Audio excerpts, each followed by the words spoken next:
Hey guys, tonight we're stepping into a bedtime story unlike the ones you've heard 100 times before.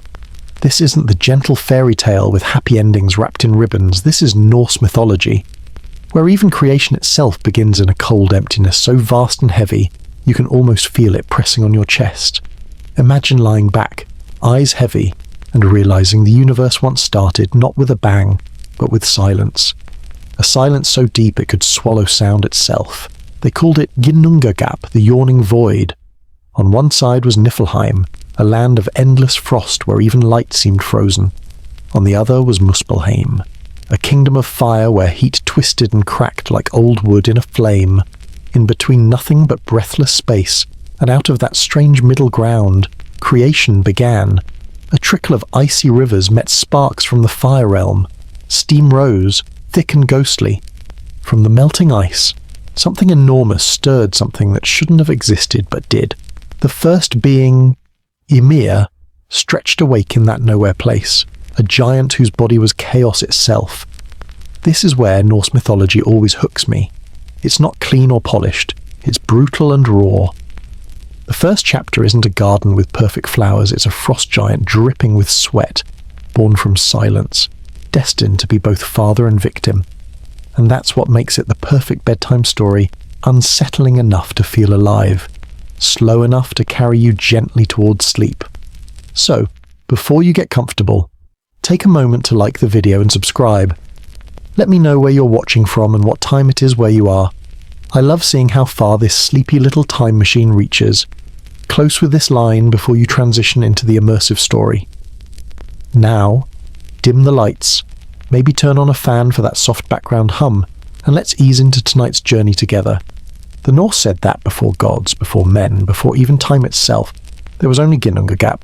Picture yourself floating in it now, no stars or no ground, just a weightless, endless stretch of nothingness. Yet nothingness has texture, it pulls at you, fills your lungs with the sense that you've slipped too far into deep water. From the north, Niflheim bled its cold. Frost spread in curling waves, ice cracking as if it had been asleep for centuries. From the south, Muspelheim spat sparks into the dark. The fire hissed when it met the frozen mist. Each collision birthed steam that hung in the air, trembling like something alive. It was in this trembling that Ymir was born. Not with ceremony, not with fanfare, but with the slow, heavy rise of a chest inhaling for the first time. His body dripped with melting rime, each drop forming more of his kin giants that spilled from him like shadows growing out of dark corners. He was both a person and a world, restless and strange, nearby. Another figure worked quietly. Out of the ice licked a cow named Udumla. She was massive, her hide glowing faintly with frost. With her tongue, she carved at the frozen blocks of Ginnungagap, and each lick revealed something buried deeper in the ice. From her nourishment Ymir drank, and from her patient work emerged Buri, the ancestor of the gods yet to come. So the void, once empty, began to fill. A frost giant asleep on nothing, a cow licking secrets from the ice, and somewhere in that strange union of hunger and patience, the first hints of divine order. From the dripping frost where Ymir stirred, life continued to spread like cracks on ice.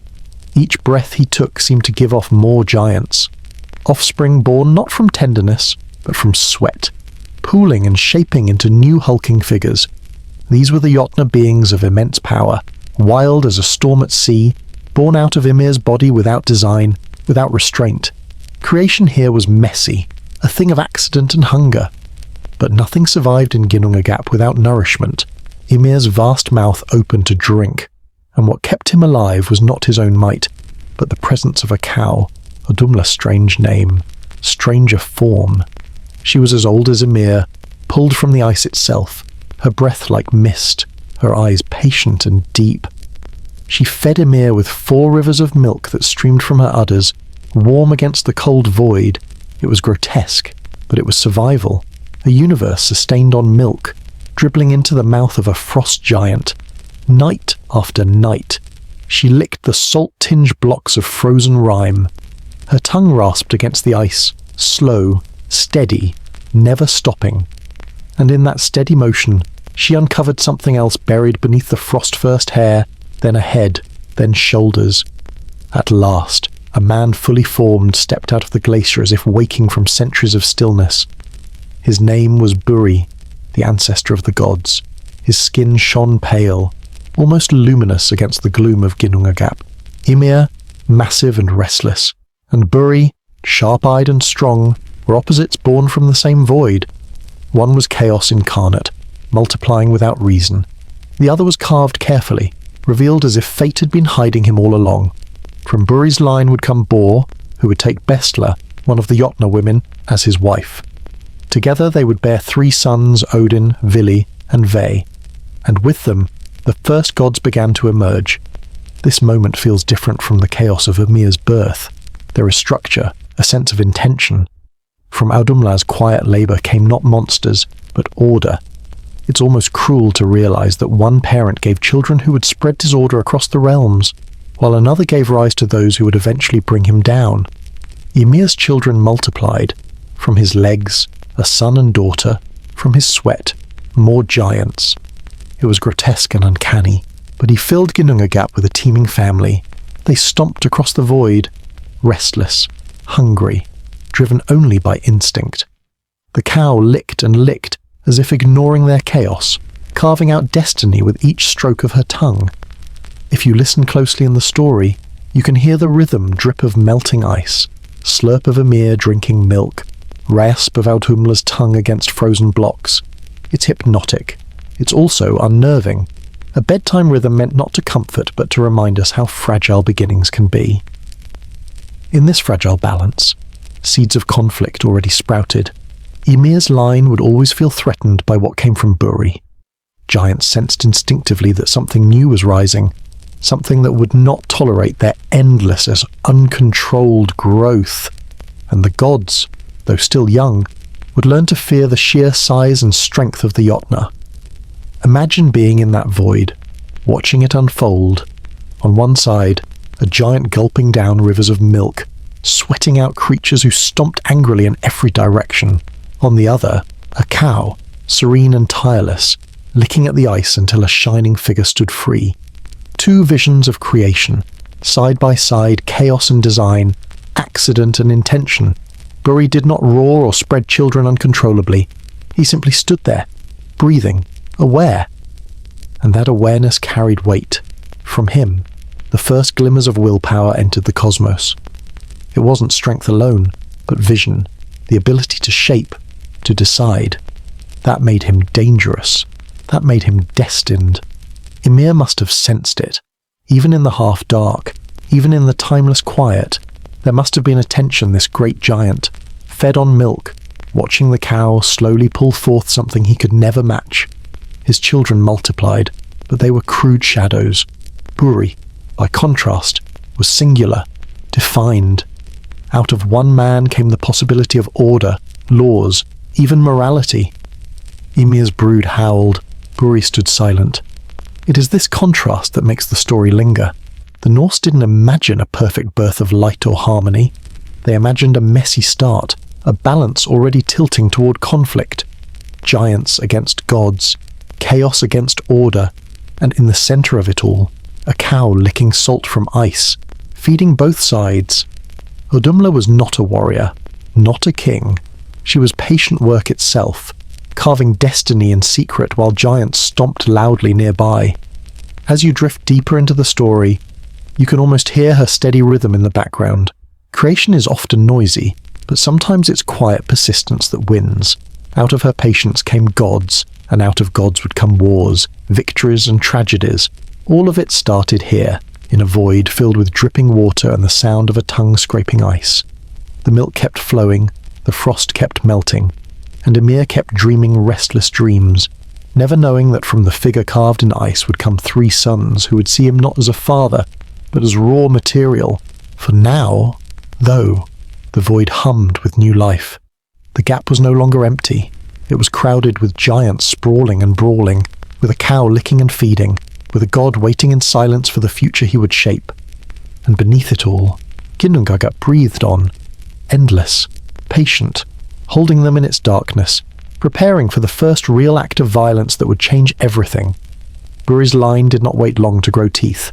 From him came Bor, and from Bor came 3 sons, Odin, Vili, and Ve. They were sharper, leaner than the lumbering giants who stomped about in Ymir's shadow. While Ymir's children brawled and multiplied without end, the brothers watched with wary eyes. They felt, even in their bones, that chaos could not go unchecked forever. The void was filling, and someone had to shape it before it drowned itself in noise. The giants never saw it coming. To them, Ymir was eternal. He was the first, the massive, the source of their kind. How could anything touch him?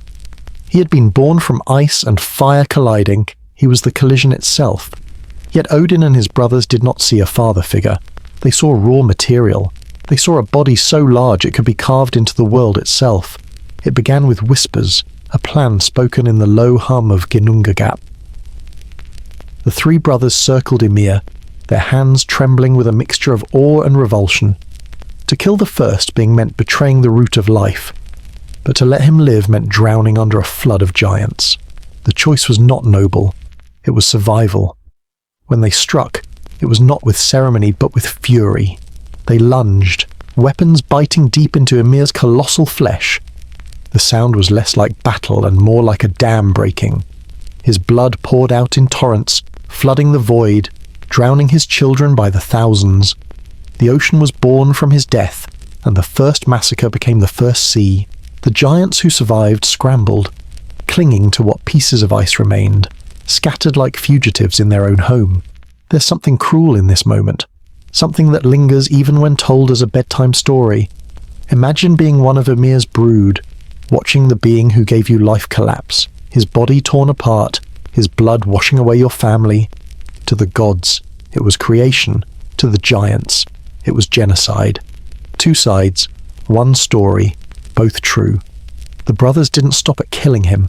They butchered him like hunters dressing a carcass. His bones became mountains, jagged and sharp. His flesh stretched into plains, soft but scarred. His skull, vast and heavy, was lifted high to form the dome of the sky, with sparks from Muspelheim hammered into place as stars.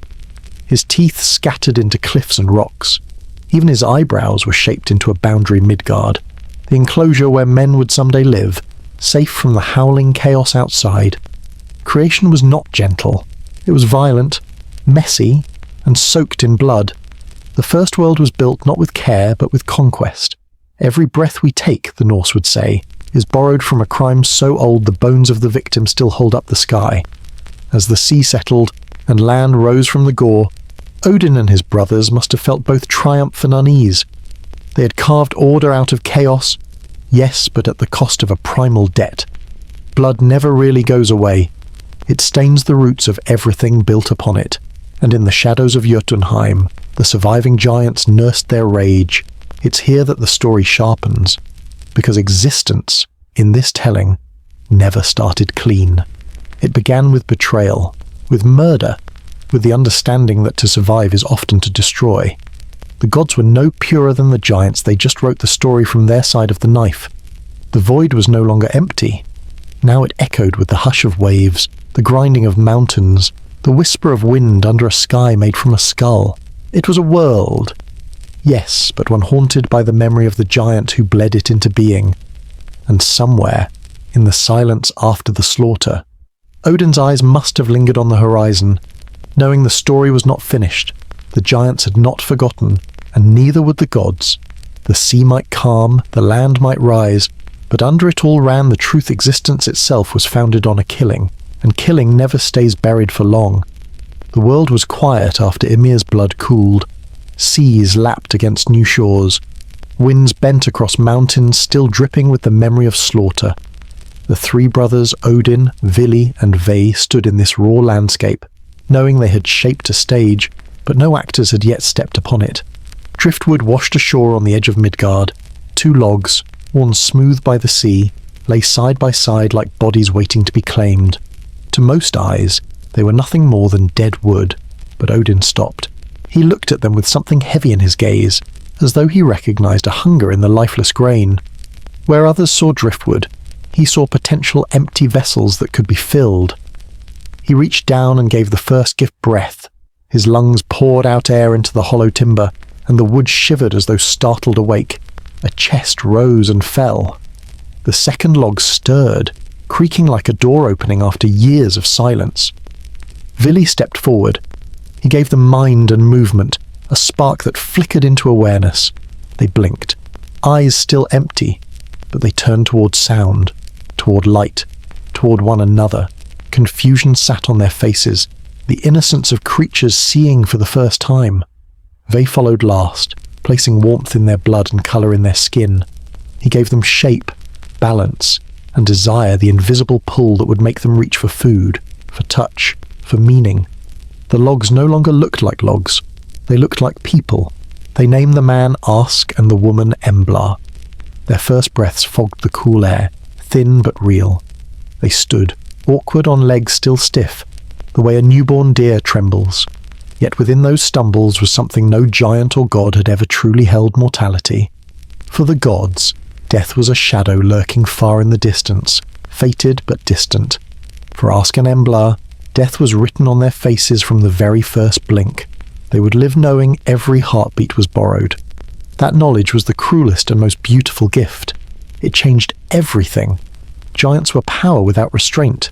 Gods were vision without limit. But humans were frail, short-lived, already bending under the weight of time. And yet, precisely because of that, they carried a fire. They would fear, but also hope. They would hunger, but also dream. In their fragility lay resilience, the stubborn will to continue despite knowing the end. The brothers must have looked at them with mixed feelings: pride at having created them, pity at how weak they were, maybe even envy because humans could find meaning in things too small for gods to notice. The warmth of a fire, the laughter of children, the ache of longing, these details belonged to Ask and Embla, not to Odin and his kin. Midgard became their home, enclosed and protected by Ymir's eyebrows, a barrier between the chaos of Jotunheim and the order the gods were trying desperately to hold together. Ask and Embla walked its shores, their footprints the first human marks on the soil. Each step was a promise that the world was no longer just a canvas of gods and giants. It was lived in. But woven into their first days was a quiet tension. Humans carried gifts from 3 gods, but they were still small enough to be crushed by a careless hand, still mortal enough to vanish in the blink of an eye. They were fragile pieces in a game played by immortals, and fragility, in a universe built on betrayal and slaughter, is dangerous. Still, Ask reached for Embla's hand, and she clasped his back. That gesture, simple and instinctive, was more defiant than any sword. It was the beginning of human connection, the ability to face the void not alone, but together. That bond would become their shield, stronger than flesh, stronger than bone. Odin, Vili. And they must have seen it the way mortality pressed down on these fragile beings, but also the way they clung to each other in answer. The gods could create mountains, seas, and skies from a corpse, but only here, in these 2 trembling figures, was there the seed of a story that could endure beyond them. The Norse believed that Ask and Embla carried something all of us still bear: the uneasy balance between knowing we will die and deciding to live anyway. That paradox, more than thunderbolts or golden halls, is what made humanity worth the gods' gifts. So the world, drenched in blood and bone, now had something new. 2 humans breathing, trembling, standing against the endless dark. Fragile, yes. Mortal, certainly.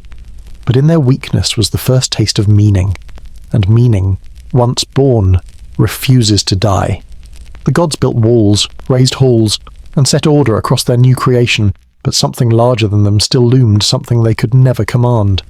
At the centre of all existence rose a tree so vast its branches brushed the heavens, and its roots tangled through realms of frost, flame, and shadow.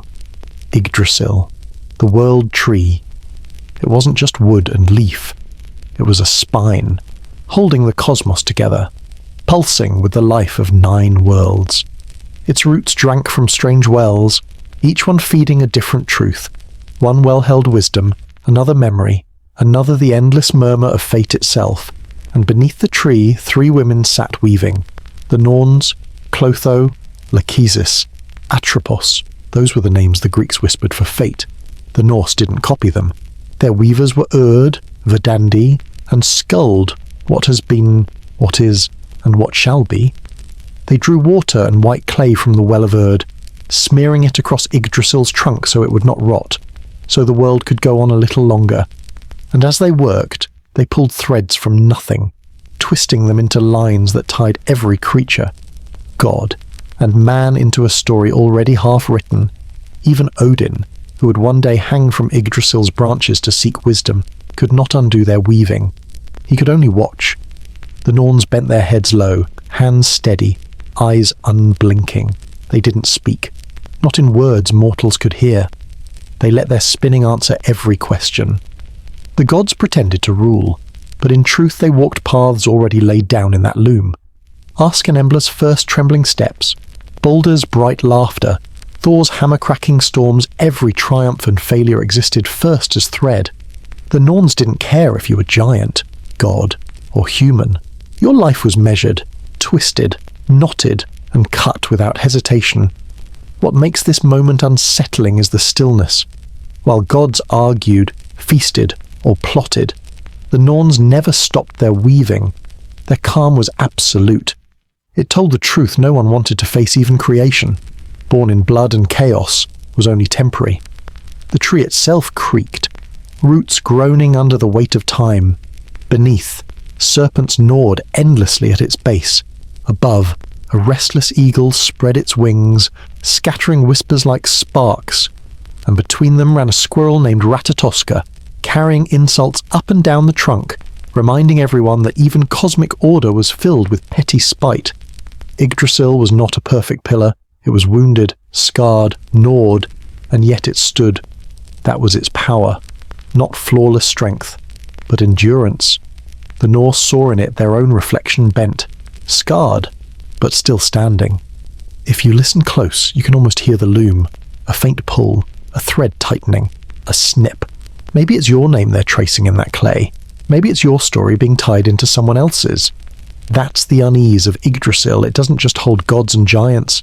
It holds you, too. The Norns' presence shaped how the Norse saw life, not as a quest to escape fate, but as a test of how you face it. Death wasn't optional, pain wasn't avoidable, but honor, resilience, even humor in the face of cruelty that was choice. That was where meaning lived.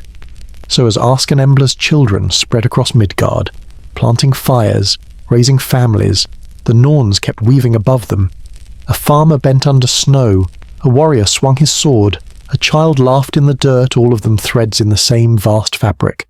None could know when the shears would close, none could stop the loom from turning, and Odin, restless, already schemed to pierce the veil of their wisdom. He would trade an eye for knowledge, bleed himself dry on the tree, do anything to grab even a fraction of their power, because the gods, more than anyone, feared their own endings. They knew Yggdrasil would not stand forever.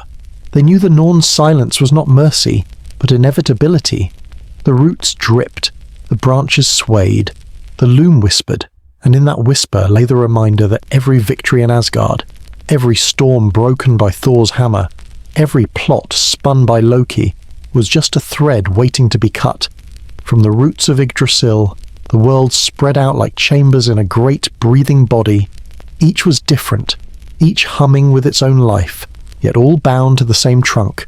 The gods walked these paths, and men whispered their names, but few ever saw them whole. Still, the Norse imagined them vividly, a cosmic map painted not in gold but in smoke, blood, and frost. Above, high and gleaming, lay Asgard, the home of the Aesir. Its walls rose strong, a fortress of gods who laughed loudly in their halls and feasted as if eternity were guaranteed. They believed themselves secure, but every feast carried the weight of knowing battles waited on the horizon. Close beside was Vanaheim, land of the Vanir, the gods of fertility, prosperity, and magic. Their ways were older, stranger, softer in some things and harsher in others. After the great war that scarred the heavens, they lived in uneasy peace with the Aesir. Their children traded like tokens to seal the fragile truce. Far below, Midgard stretched wide the realm of men. Ask and Embla's descendants lit fires, raised families, fought, and died. They looked up at the sky dome made from Ymir's skull, never knowing its cracks, never hearing the groaning roots that held it above their heads. To them, life was short, but it was theirs. On the edge, storms gathered in Jotunheim, the land of giants. Mountains loomed, rivers raged, and frost cut to the bone. The children of Ymir prowled here, remembering the slaughter of their ancestor, waiting for the day they could bring the debt back in blood.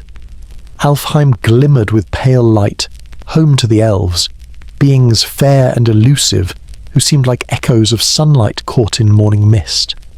Men longed for their beauty but also feared their distance, for gifts from Alfheim often carried hidden costs. Beneath the ground, Svartalfheim, or Nidavellir, burned with the forges of dwarves. Sparks flew as hammers struck their metal, crafting treasures that would bind fate itself rings, chains, and weapons fit for gods. Their halls were dark, but their creations blazed with fire stolen from the depths. At the farthest edge of cold lay Niflheim, where ice never loosened its grip. Rivers froze mid-current, and a dragon named Nidhogg gnawed endlessly at Yggdrasil's root, feeding on corpses and hatred alike. It was the echo of death itself, a place where breath turned to glass. Opposite, in blazing contrast, was Muspelheim, realm of fire. Flames roared, devouring everything, and from this inferno strode Surtur, sword burning bright, waiting with patient fury for the day he would rise and sweep across the worlds in fire, and finally, in shadows below, stretched Helheim. Here the goddess Hel ruled over the dead who did not fall in battle. No mead halls, no songs, just the dim twilight of those who slipped quietly into death. She sat half beautiful, half rotting, a reminder that even divinity cannot escape decay. 9 realms, each pulsing on Yggdrasil's branches and roots, each tied together by threads the Norns wove in silence. They were not separate stories, but one great web, where a death in Midgard might ripple into Asgard, where a whisper in Jotunheim might echo down into Helheim. The Norse never saw their universe as safe or tidy. It was vast, perilous, and deeply connected. A world tree creaked overhead, a squirrel carried insults, a dragon gnawed below. The map was not of comfort but of tension, a reminder that every realm leaned toward the others, and none could stand forever alone. The 9 realms may have been bound by the roots of Yggdrasil, but even gods found ways to fracture. The Aesir and the Vanir, 2 tribes, both claiming the right to rule, looked across their borders with suspicion sharp enough to cut. The Aesir were warriors, fierce and blunt, masters of battle and sky. The Vanir dealt in fertility, prosperity, and sorcery, their ways quieter, stranger, and at least to the Aesir unsettling. The first sparks of war came with a woman. Gulve, a Vanir seeress, walked into Asgard wrapped in gold. She promised knowledge, but the Aesir heard greed in her words. They tried to kill her once, twice, 3 times they cast her into fire, and each time she rose again, charred but unbroken. Her survival mocked them. The message was clear: the Vanir were not so easily erased. So war began. Not in one grand clash, but in raid and counter-raid. In storms called down by Thor and spells woven by Vanir magicians. The sky itself seemed to crackle with their hatred. Spears and curses fell in equal measure, until both sides bled and neither gained ground.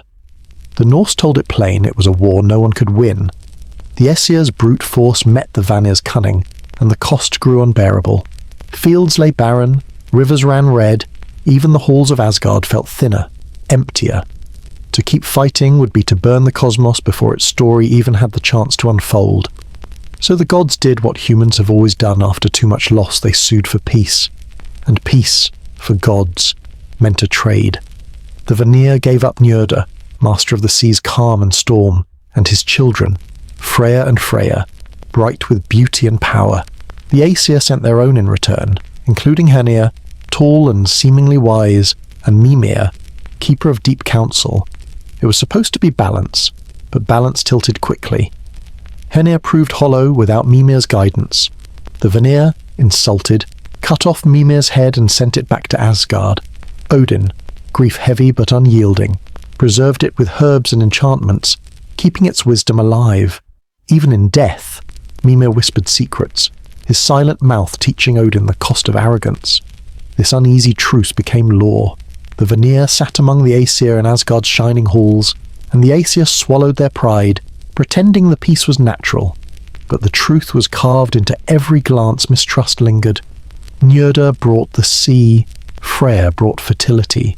Freya brought desire and magic, but none of them forgot they were hostages first, allies second. From this broken war came something rare. Out of the spit of both tribes, the gods fashioned a man named Kvasir, distilled wisdom in flesh. He wandered the realms, answering every question asked of him. No riddle too sharp, no secret too deep.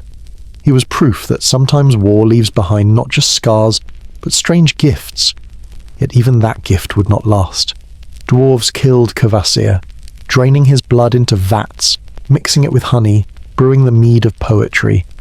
The drink carried inspiration, words lit with fire, the power to heal or to wound with verse. From peace, from murder, from theft, came art itself. It was a reminder that even in myth, beauty rarely arrives without blood spilled first. The war of Aesir and Vanir ended not with victory but with exhaustion, and though their hall was crowded now with new gods, though they drank from the same mead and swore oaths by the same fire, silence always lingered in their laughter.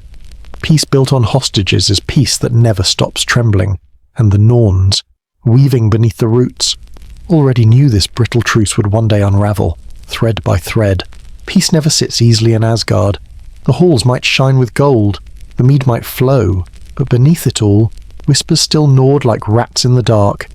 And if there was ever a voice that could turn whispers into shouts, it was Loki. No one ever quite agreed on what Loki was.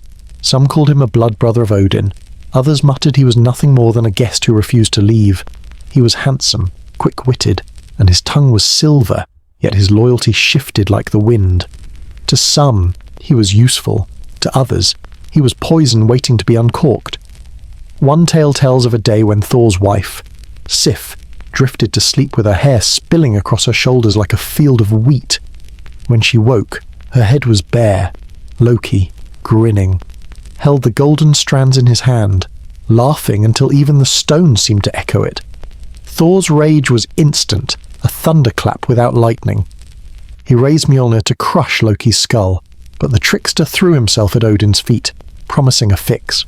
His fix, of course, meant a gamble. Loki rushed to the dwarves, the dark craftsmen of Nidavellir, whose forges spat sparks like angry stars. He told them of a wager could they make treasures greater than any before. The dwarves accepted, hammering deep in their halls, sweat mixing with smoke. From their labour came gifts: a ship that could fold into a pocket, a golden boar that blazed like the sun, a ring that dripped with endless wealth. Most dazzling of all was a new head of hair for Sif, spun of gold, alive, growing, flowing again like wheat. But Loki, unable to resist, stoked another fire. He goaded rival smiths to outdo the first, promising his own head as the prize if they failed. They forged harder, crafting Draupnir, the ring that multiplied itself, and Gullin Bursti, the shining boar. At last, they struck metal into Mjolnir, the hammer of Thor. Its handle came out short, a flaw from Loki's meddling, but even flawed it was fearsome, capable of breaking mountains, calling storms, and crushing giants. The gods judged the contest. Thor lifted Mjolnir, and every voice in the hall fell silent. They knew in that instant who had won. The dwarves demanded Loki's head, but he wriggled free with loopholes. They could have his head, yes, but not touch his neck, angry but bound by his wordplay. The dwarves sewed Loki's lips shut instead. For a time, Asgard was quiet. That quiet didn't last. Loki always found a way back into the noise. He was clever, yes, but underneath that cleverness was a deeper hunger to belong and to matter. Yet every prank, every scheme, only pushed him further to the edges of the hall. He was the guest at the feast who kept the room laughing until they realized he was laughing at them. The truth was that Asgard needed Loki as much as it feared him. Without him, Sif's golden hair would have stayed gone. Without him, Thor would not hold Mjolnir, the hammer that guarded their halls. Without him, many of the treasures of the gods would never exist. but with him came unease, the sense that at any moment he might tip the balance into chaos again. That duality was his curse. He wanted approval, but he earned suspicion. He wanted to be part of the feast, but his seat was always half a step away from the firelight. The gods tolerated him because they had to, because fate had woven him too deeply into their story to cut him out. There's a strange loneliness in Loki's laughter. Imagine being the smartest one in the room, the one who saves the day with tricks, yet never being trusted enough to be called family. Imagine watching the gods you helped toast each other while your name was whispered like a warning.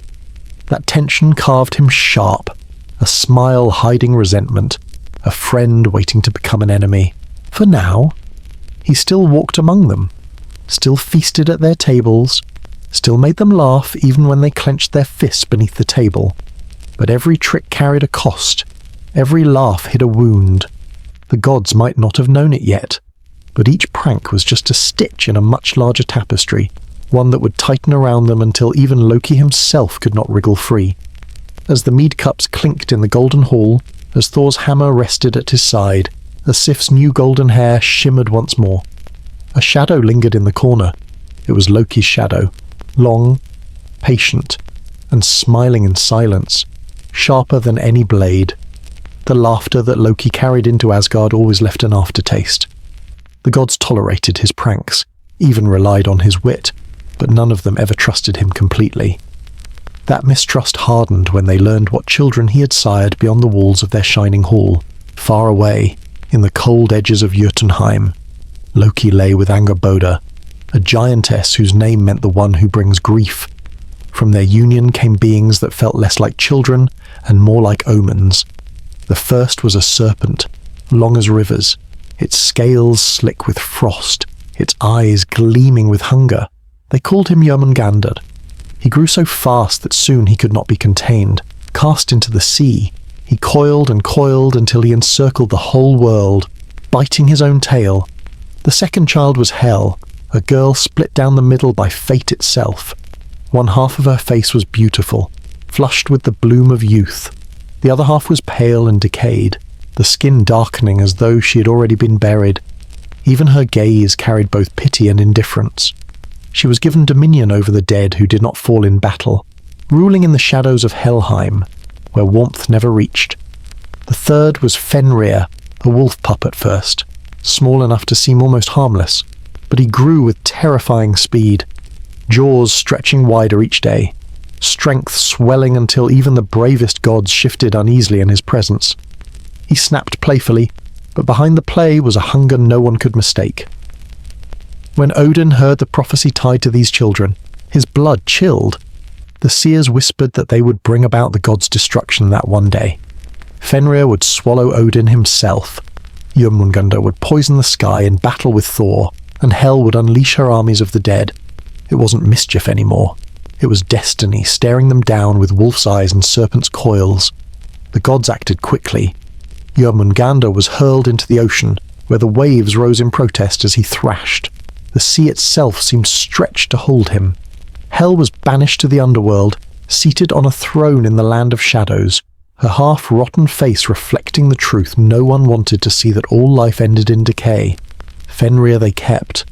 Maybe it was arrogance, maybe pity. The wolf was still young, still willing to play with Tyr, who alone dared to feed him, stroking his muzzle with steady hands.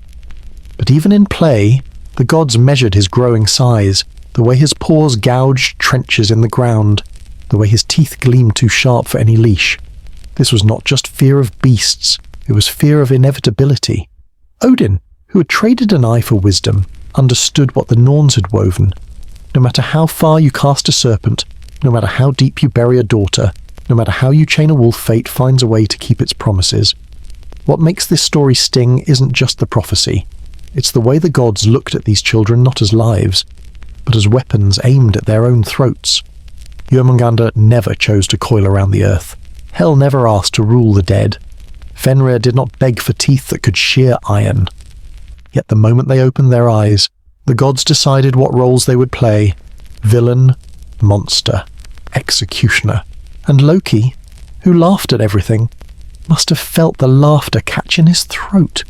He had wanted to belong, But now his bloodline was exiled, chained, cast into darkness. He walked the halls of Asgard still, but every glance reminded him he was tolerated, not trusted. Every smile reminded him his children were feared, not loved. The Norns wove their threads in silence, and the gods pretended to bind fate with their own hands. Yet every choice casting Jormungandr into the waves, banishing Hel to shadow, letting Fenrir stay only long enough to grow too dangerous only pulled the noose tighter, and the wolf kept growing, every day larger, every day hungrier, every day less like a pup and more like a storm waiting to break loose. The gods whispered about him in uneasy tones, and Tyr kept feeding him, one hand stroking his snout while the other trembled at his side. Prophecy was no longer a distant shadow. It lived in their halls, padded across their floors, and looked at them with golden eyes that promised one thing: the end had already begun. The wolf grew too quickly for comfort. By the time the gods realized how dangerous he had become, Fenrir's back brushed their shoulders when he walked past, and his jaws looked wide enough to bite the sun. Each day, his hunger deepened. Each day, his golden eyes seemed to know more than a beast should. And each day, the gods whispered, louder now, that something had to be done. They tried chains first, great links of iron hammered in the forges of dwarves, each one thicker than a man's arm. They wrapped them around Fenrir as if he were nothing more than an animal to be restrained. He let them try. He flexed once, twice, and the metal snapped like brittle twigs. The gods laughed nervously, pretending it was a game. But Fenrir's laughter was louder, if you can call the sound of a wolf's teeth snapping together laughter. They forged a second chain, heavier, darker, made from metal dipped in fire and cooled in the deep seas. It rang like thunder when dragged across the ground. Fenrir allowed them again, lying still as they wound it around his chest and legs.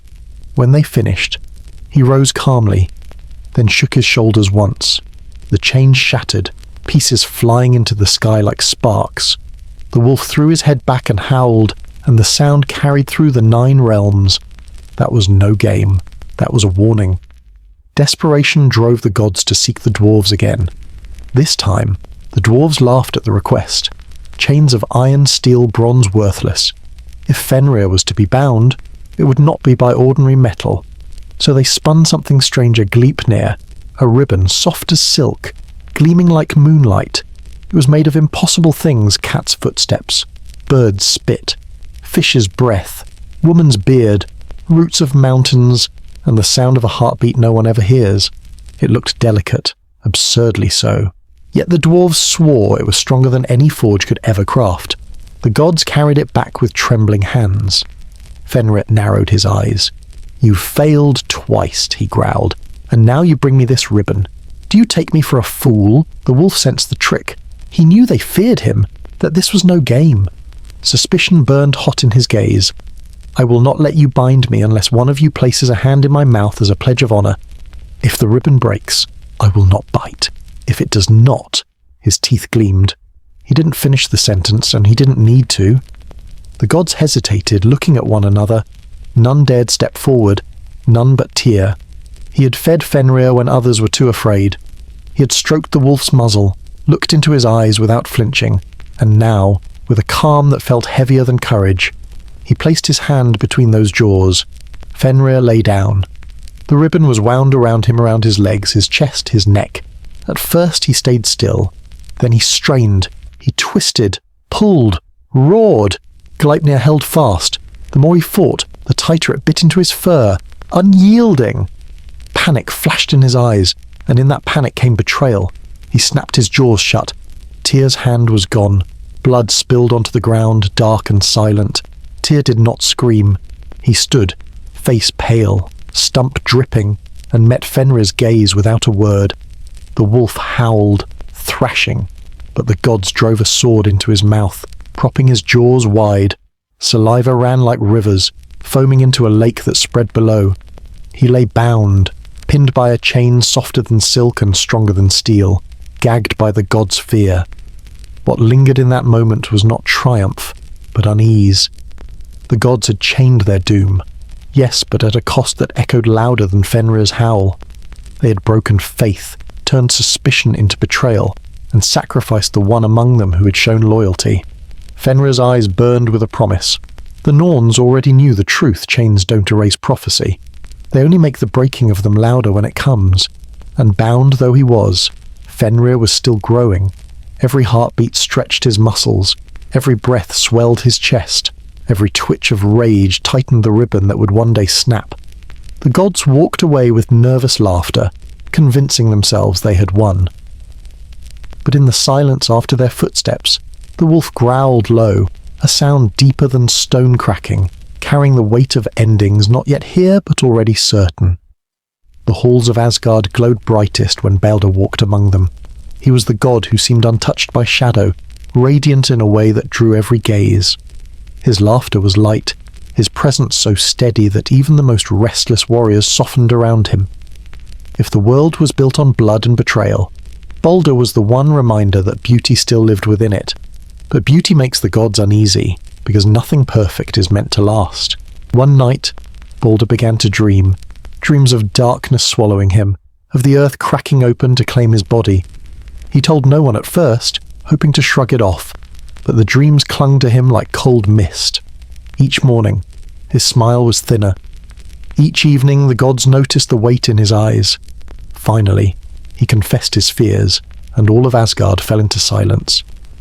Odin, restless, climbed into the saddle of Sleipnir and rode down into the underworld to seek answers. He found Hel, pale and silent on her throne, and pressed her for truth. She did not lie. Balder's fate was sealed. He would die, and his death would begin the unravelling of the gods. Even Odin, who had tasted wisdom from Mimir's well, could not find a path around the prophecy. Frigg, Balder's mother, would not accept it. She went to every creature, every stone, every blade of grass, begging for oaths that they would not harm her son. Fire swore not to burn him. Water swore not to drown him. Metal swore not to cut him. Earth swore not to wound him. From great beasts to tiny seeds, all promised. The gods celebrated, relieved, and they turned Balder's curse into a game. They hurled spears at him, which bounced away. They swung axes that bent like reeds against his skin. They threw stones, and the stones rolled off as though they loved him too much to bruise him. The hall echoed with laughter. Balder, in the centre, smiled again for the first time in weeks. But at the edge of the hall, Loki watched. His sharp smile hid sharper thoughts. He saw Frigg's victory for what it was incomplete. She had overlooked one thing, too small, too harmless to matter. The mistletoe, a pale plant growing in shadows, neither wood nor flower, dismissed as useless. Loki plucked a sprig and shaped it into a dart, light as breath, deadly as fate. Then he turned to Balder's blind brother. Hurda. Why don't you play too? He whispered, pressing the dart into Hurda's hand. Your aim is sure, even without sight. Hurda laughed nervously, trusting the voice at his ear, trusting the crowd's joy. He drew back and threw. The mistletoe flew straight, sharp, and true. It struck Balder in the chest, piercing him where nothing else could. Silence fell harder than thunder. Balder staggered, eyes wide in disbelief, and crumpled to the ground. The god who could not be hurt lay still, the light gone from his face. The laughter of moments before turned into cries of horror. Frigg fell to her knees, grief tearing her open. Hurda dropped the dart, his hands trembling, his voice breaking with denial, and Loki slipped away into the shadows, his lips curved but his heart burning with a mix of triumph and bitterness, too tangled to name. There is no cruelty sharper than when innocence dies by accident. Balder's death wasn't battle, wasn't glory, it was a prank turned execution. The gods carried his body, pale and lifeless, to the great ship Hringhorni. They placed him upon it, surrounded by treasures and flowers, and tried to push it to sea, but the ship would not move, heavy with grief. Only a giantess, her strength immense, could heave it into the waves. Flames rose, curling into the sky as his body burned, a pyre for the most beloved god. The smoke carried more than ashes. It carried a message that even oaths, even promises sworn by the whole of creation, could be undone by a single oversight, that even the brightest light could be snuffed by a shadow no one saw coming. Baldur's dreams had been true. Death had claimed him, and with him fell the last illusion that Asgard was untouchable. The gods looked at each other differently now, their feasting halls colder, their laughter hollow, and far below, in Helheim, Hel herself prepared a throne for him. For even the most beautiful, even the most beloved, could not escape her kingdom. The Norn's loom had cut its thread, and no god, no oath, no prayer could stitch it back. The pyre's smoke had barely drifted beyond the horizon when Asgard turned its grief toward anger. The hall that once rang with laughter over Baldur's invulnerability now echoed with whispers of blame. Eyes settled on Herder, blind and trembling, the mistletoe dart still fresh in his mind like a wound that would never close. He had not meant to kill his brother. He had not even known what he held in his hand. But guilt doesn't care about intention. It presses down all the same, crushing, relentless. Herder sat alone, listening to the scrape of voices that no longer trusted him. His hands shook, his face wet with tears he could not hide. In every whisper, he heard the truth they would not say out loud. He had killed the best of them. Loki's shadow lingered nearby. No one had seen him guide the dart, but suspicion grew, like frost spreading overnight across windows. His grin was too sharp, his silence too careful. When the gods gathered, Loki stayed back, pretending sympathy, his voice oiled with false sorrow. But behind his eyes danced the satisfaction of having torn a hole through Asgard's heart. Frigg begged for mercy, her grief spilling into desperation. She called on Hel herself, pleading for her son's return. Hel, half beautiful and half rotting, sat upon her throne and considered, "If every being in the cosmos weeps for him," she said, "then Baldur may walk free from my hall. If even one refuses, he stays." The gods scattered across the worlds, carrying the plea. Giants, elves, dwarves, men, one by one. They shed tears for Baldur. Stones dripped with dew. Trees wept sap. Metals glistened with sorrow.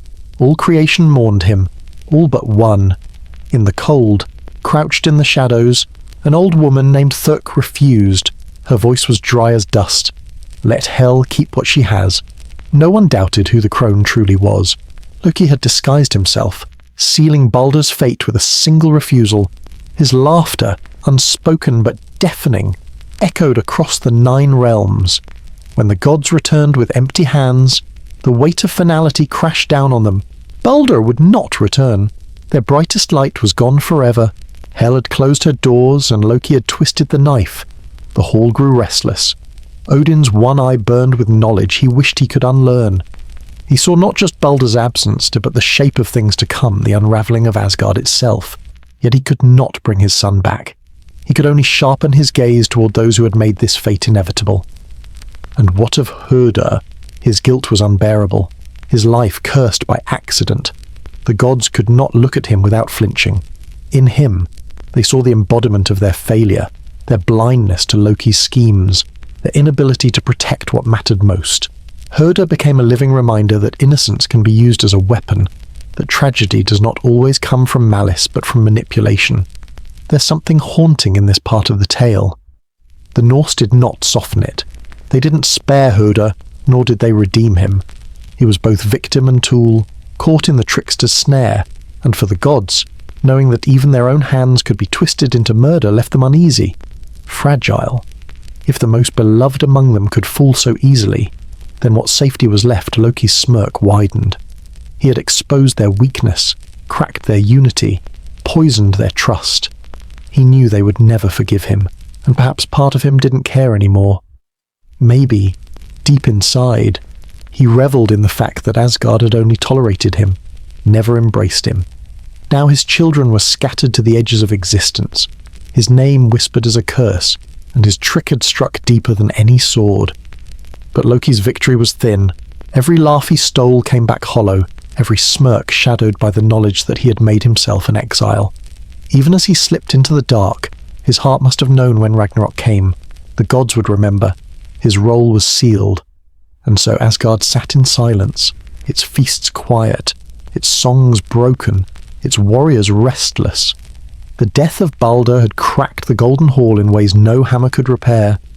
The gods looked at each other differently now, suspicion in every glance, sorrow in every word. Above them, the branches of Yggdrasil creaked under the weight of threads already woven. The loom of fate had whispered, and the sound was final. Balder would not rise. Hoder would never wash away his guilt. Loki had shown his hand, and the first domino had already fallen. In the stillness that followed, one truth lingered. Heavier than stone, the end had already begun, and no chain, no oath, no prayer would turn it back. The day after the flames died, a hush fell over Asgard that even thunder wouldn't break. Benches stood empty. Shields leaned against pillars like tired shoulders. No one spoke Balder's name above a whisper, as if sound itself might shatter. Then Odin gave a single order that sounded like a prayer someone would ride to hell and plead for Balder's release. Hermod stepped forward.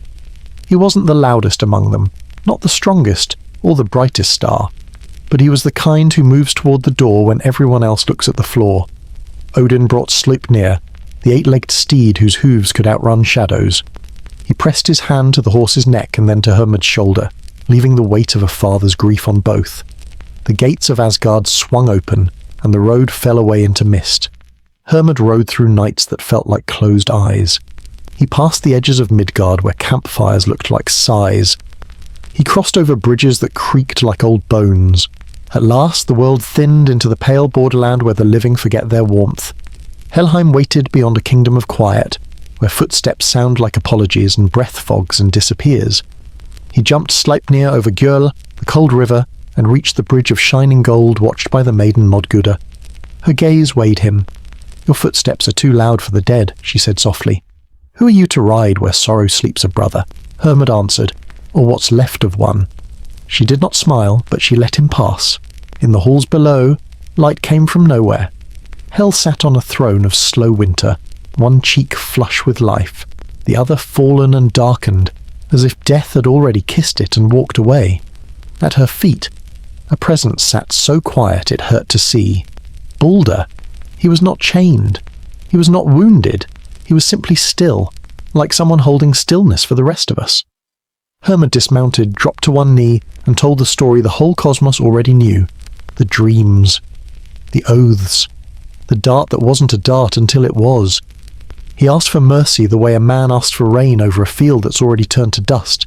Hel studied him a long time. "Mercy," she said. "Voice the temperature of snow under moonlight. I keep what is given to me. But if the living prove they cannot bear his absence, if everything that breathes and grows and endures weeps for Balder, then I will return him. Tears, not words." Balder looked up at Hermod, something like a smile breaking through the sorrow. He placed Draupnir, Odin's ring, in Hermod's hands, a gold that multiplied itself as if grief could mint wealth out of thin air. From his side, Nanna, Balder's wife, who had fallen from grief the day he died, rose and slipped gifts for Frigg and Fuller into the saddlebag. Love trying to cross a border it never chose. Hermod rode back the way he'd come, the distance longer going home, as it always is when you carry news that will divide a room. He returned to Asgard, and the gods set to work. They sent messengers to the edges of everything. They asked stones to weep, and the stones grew wet. They asked trees, and the sap ran like tears. Iron glistened, mountains sweated, animals keened. Men and women in Midgard touched their cheeks and found them damp without knowing why. Even waves rose and fell with a sorrowful rhythm, and the wind carried a thin, silver sound across the 9 realms. It might have been enough, almost. In a cave's mouth near the end of the world, a crone named Thok sat. Her back bent like a question mark that never found its answer. When the request reached her, she stared into the cold distance and said, "Thak will weep dry tears at Balder's pyre. Let Hel keep what she has." There was no misunderstanding. It was Loki wearing a different face, the same old hunger peeking through different eyes. He had found the one thread Hel demanded and pulled it with a steady hand. One no against a universe of yes, and somehow that was enough to break the spell. The messengers returned to Asgard with empty palms. Hermod placed Draupnir in Odin's hand, and gifts for Frigg and Fuller were unwrapped and held like ashes. When the truth sank in, the hall felt smaller, the ceiling lower, the air thinner. Frigg didn't cry this time. Some grief burns past tears into something quieter and sharper. It would be easy to say the gods raged, that they roared and swore vengeance. Some did. But the deeper reaction was worse, the quiet knowledge that they had been measured and found wanting. They had begged the world to share their pain, and the world almost did. Almost is the cruelest word in any language. If there was a lesson, it wasn't the kind you carve into runestones. It sounded more like this love doesn't vote. It either shows up everywhere or not at all. And if even one corner of the universe refuses, love can stumble. Hell's bargain turned the cosmos into a jury and proved unanimity is beyond even gods. Herder moved through the hall like a shadow. No one asked him to speak. No one dared. He traced the shape of Baldur's name in the air with his fingers, as if letters could undo a moment. Sometimes at night he pressed his forehead to the wood of the door and whispered apologies to the quiet. They didn't bounce back. Odin stood outside under a sky made from a skull and listened to the tree groan. In his one good eye, knowledge piled up like snow where the next cracks would form, how the end would taste, which of his decisions would stand between his people and the dark for a while longer. He had won wars. He had stolen wisdom. He had traded an eye for a sip from deep waters. None of it had taught him how to outvote fate. And somewhere between fury and shame, the gods reached an agreement without saying it out loud. Loki would not walk Asgard's halls much longer. Not after this. Not after turning a promise into a trap and that trap into a grave. He had been a guest at the table for years, a jester whose jokes kept the fire lively. Tonight, the fire felt colder, down in Helheim. Baldur sat with a patience that didn't mock anyone. If you closed your eyes, you might imagine that his presence lit that shadowed place just a little. Nanna's hand found his. They waited the way people who truly love always wait, not with expectation, but with endurance. On the edges of Midgard, winter pressed in early. Hunters found their breaths smoking in the air before the first snow. Cattle grew restless. The wind kept bringing the smell of distant smoke, though no fires burned. People wrapped their blankets tighter and told stories to keep their hands from shaking. They didn't know the word for what was coming. Not yet, but it had a taste like iron in your mouth, like the quiet between thunder and lightning. The gods lit the hearths in Asgard and sat closer together than before. No one said it, but everyone felt it. Some doors, once opened, never closed the same way again. Somewhere, a bound wolf tested a silk ribbon and found it still held this time. Somewhere, a serpent shifted under the sea and tightened its circle by the width of a heartbeat, and somewhere, far beyond, a sword burned with a patience that felt like contempt. When even tears fail, the world doesn't end, it leans. That's worse in some ways. You keep walking, but the road slides, and every step asks a question you can't answer if the brightest light can be snuffed by a single dry eye. What chance does anyone else have? Asgard didn't sleep that night.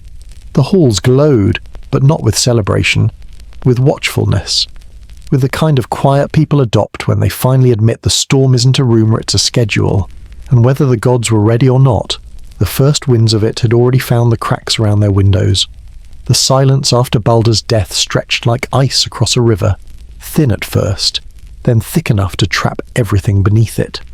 Seasons faltered, winds sharpened, and then the snow began to fall not as a fleeting storm, but as a verdict.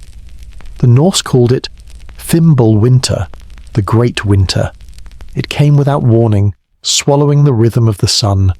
No spring thaw followed, no summer warmth, no autumn harvest, only winter, heavy and endless. 3 years stacked back to back, with no relief between. In Midgard, people felt it first. Farmers broke their ploughs against frozen ground that refused to soften. Hearths burned low as wood vanished faster than it could be gathered. Children's laughter turned to coughing.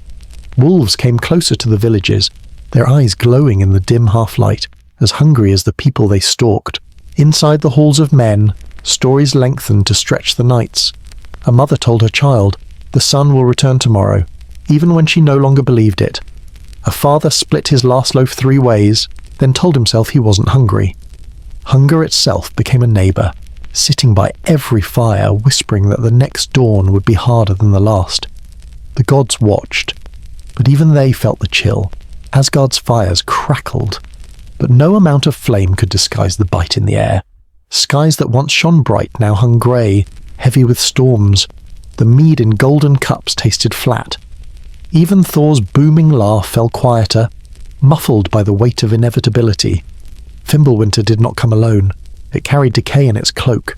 Families turned on each other, brothers raising blades over scraps of bread, neighbours setting fire to barns rather than share. The sagas whispered that kin would kill kin, that blood would stain snow until both were indistinguishable. Trust melted faster than ice. If love had held men together, the cold tore it apart. In Jotunheim, the giants stirred, their voices carrying across frozen peaks. To them, this winter was not curse but promise. The old wound of Ymir's death had never closed, and now they tasted the chance for revenge. Storms roared, avalanches broke, and the mountain halls echoed with preparation. The sea writhed under its frozen crust. Somewhere in the black depths, Jörmungandr shifted. The serpent that circled the world squeezed tighter, sending waves against the coasts, testing the edges of Midgard. Every fisherman who dared the waters returned with eyes wide, whispering of shapes beneath the surface too vast to name, and the wolf bound, gagged, chained by Gleipnir, strained harder than before. Saliva spilled into rivers, forming a lake that steamed even in the frozen air. His growls rumbled beneath the snow like distant earthquakes. The gods said nothing, but every one of them heard. Tyr, with his missing hand, felt the phantom ache every time the wolf tugged. Fimbulwinter was more than weather. It was a clock. Every flake of snow a tick closer to the end. Every frozen river another thread pulled taut on the loom of fate. In Asgard's great hall, Odin sat on his high seat Hlidskjalf, his one eye scanning the worlds. He saw men sharpening blades against kin, mothers burying children in snow too shallow for graves, giants marching, wolves straining, serpents coiling. He saw it all and knew it was the prelude to something worse, but knowing doesn't mean stopping. He clenched Draupnir in his fist, the ring that multiplied wealth, and felt how useless it was against hunger, cold, and prophecy. Even treasures cannot buy back warmth once the sun has turned its face away. The sagas say that when Fimbulwinter came, people stopped counting days. The sky itself had abandoned them, so time was measured instead by loss. How many cattle gone? How many neighbours vanished? How many children failed to wake? The snow didn't fall softly anymore. It scraped, it clawed, it buried. And yet, in that endless cold, some still clung to each other. A man wrapped his cloak around a stranger. A child pressed food into her mother's hand when she thought no one was watching. Fragile acts of defiance. The gods saw them, too, and perhaps that's why their grief deepened. Because if men could show such resilience, what excuse would the gods have when their own end arrived for 3 long winters? No sun rose to soften the edges. The world dimmed, and with it, hope thinned. When the 3rd winter stretched into the 4th year, people stopped asking when it would end. They began asking what would come after. And then came the sound, the low, distant groan of a horn not yet lifted, but waiting.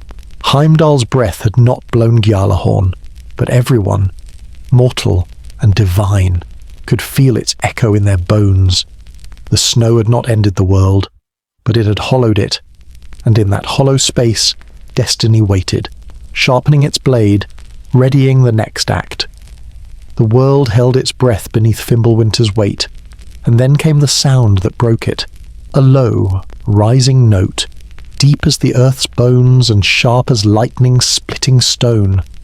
Heimdall had lifted Gjallarhorn, and the call reached through every root and branch of Yggdrasil. No one mistook it for anything else. It was the sound of endings. In Asgard, warriors froze mid-speech, cups clattering from their hands. In Midgard, farmers lifted their heads from frozen soil and knew without words. In Jotunheim, the giants roared, answering the horn with laughter like avalanches. Even the dead in Helheim stirred, restless, as if the note had shaken their slumber. The bridge of Bifrost, shimmering and strong for so long, trembled under the rush of feet. Gods armed themselves, the clang of iron echoing against the golden walls. They stood side by side, their faces drawn, no more jokes, no more boasts. Odin moved among them, silent, his one eye gleaming with grim resolve. He had seen this moment long before, but vision does not soften the weight of reality. Far to the south, Muspelheim opened, and flames poured forth. Surtur strode at the head, his sword burning brighter than the sun that had abandoned the sky. Each step he took scorched the ground, his army of fire giants rising behind him like a wave that could not be stopped. The heat cracked the sky. At the same time, Fenrir pulled against his bonds. Gleipnir, delicate and unbreakable, began to fray as though prophecy itself gnawed the fibres. With a final wrench, the wolf broke free, jaws stretching wide enough to swallow light. His roar rolled across the realms, shaking mountain and sea alike. And from the depths, Jörmungandr stirred.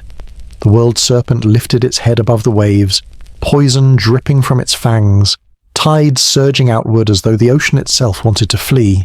Its coils tightened, crushing the world in their grip. The bridge of Bifrost cracked, colours splintered, falling like shards of stained glass into the abyss below. The weight of armies was too much, and the bridge, once the shining link between realms, shattered. Gods and giants alike fell forward into the field that fate had prepared for them, Vigrid, the plain that stretched beyond sight, waiting like a stage for its final performance. There, lines formed, on one side, the Aesir and their allies, cloaked in silence, gripping weapons that trembled only slightly. On the other, the giants, the dead, the monsters, their laughter mixing with howls. The horizon burned on one end, froze on the other, and in between, the ground groaned under the weight of inevitability. Heimdall lowered the horn, his duty fulfilled.